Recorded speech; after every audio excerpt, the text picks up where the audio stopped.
Il y a une époque où le monde semblait tourner à l'envers.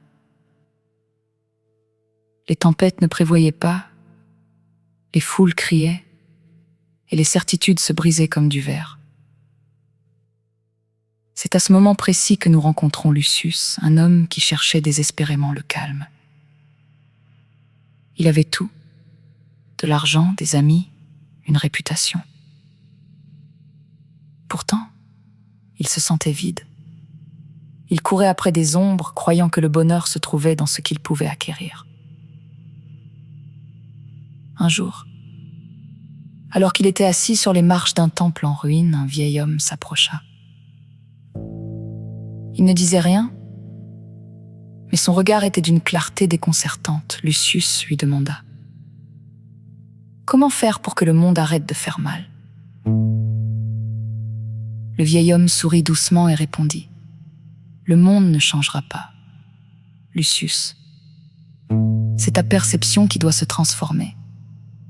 Tu cherches à contrôler la mer, alors que tu ne peux contrôler que la barre de ton bateau. » C'est là que tout commença. 7 leçons, 7 clés pour retrouver sa liberté. Le contrôle et l'impermanence. La première leçon fut la plus dure. Lucius apprit à distinguer le contrôlable de l'incontrôlable. Il comprit que la colère ne vient pas des événements, mais de notre jugement sur ces événements. Si la pluie gâche ton pique-nique, la pluie n'est pas le problème. Le problème, c'est ton attente que le soleil brille. Il apprit à lâcher prise sur l'opinion des autres, sur le passé, sur l'avenir. Seule sa volonté, seule son action immédiate lui appartenait. Puis vint la leçon de l'impermanence. Lucius regarda les feuilles tomber de l'arbre. Elles ne pleuraient pas leur chute, elles acceptaient leur destin. Il comprit que tout ce qu'il aimait, ses amis, sa santé, ses possessions, un jour disparaîtraient. Et cette pensée, au lieu de le terrifier, le libéra. En acceptant que tout finisse, il apprit à aimer chaque instant avec une intensité brûlante.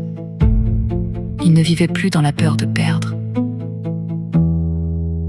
mais dans la gratitude de posséder.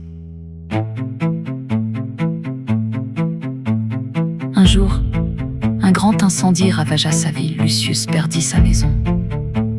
La foule hurlait, se lamentait. Mais Lucius, au lieu de s'effondrer, regarda les flammes et vit une opportunité. C'était le moment de tester son caractère. L'obstacle est le chemin, murmura-t-il. L'incendie n'était pas une fin, mais un commencement. Il reconstruisit, non pas seulement une maison, mais une âme plus forte. Il apprit ensuite à vivre selon la nature. Cela ne signifiait pas vivre dans les bois, mais vivre en accord avec sa raison. Il ne se battait plus contre le courant. Il observait le monde tel qu'il était, pas tel qu'il aurait voulu qu'il soit. Il devint juste, honnête et bienveillant, non pas pour être applaudi, mais parce que c'était la seule façon d'être en paix avec lui-même. Il comprit que la vertu n'est pas un outil de succès, mais la fin en soi. Chaque matin, Lucius pratiquait la visualisation négative.